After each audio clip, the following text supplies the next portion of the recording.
La fiebre del brunch arrasa en Gijón.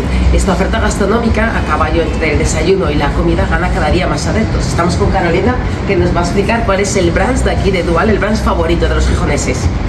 Vale, Ana, como te comentaba, este es uno de los brunch más pedidos por nuestros clientes. Tiene nuestro producto estrella, que es la tortita de esponjosa, recién hecha, con la mantequilla por encima, que en este caso se ha derretido porque está calentita, el bacon crujiente a la plancha, hash brown, que es una patata crujiente, y el huevo revuelto o frito a gusto del cliente.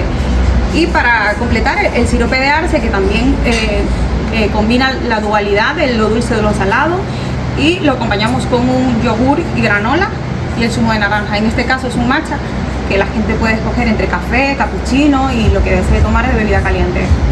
Una manera perfecta de comenzar el día. En las horas puntas, entre las 11 y la 1, pero lo ofrecemos entre las 10 y las 3 de la tarde.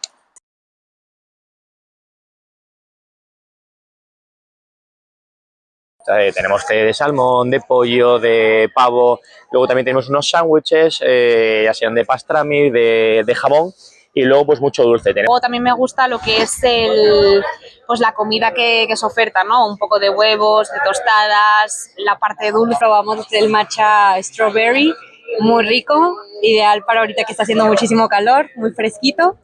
Bueno, pues me parece una opción diferente a la que normalmente estamos acostumbrados, y además también puedes disfrutar del desayuno en cualquier hora del día, y también si sumamos pues las magníficas vistas que tenemos aquí en Gijón, pues bueno, todo junto, gloria, ¿no?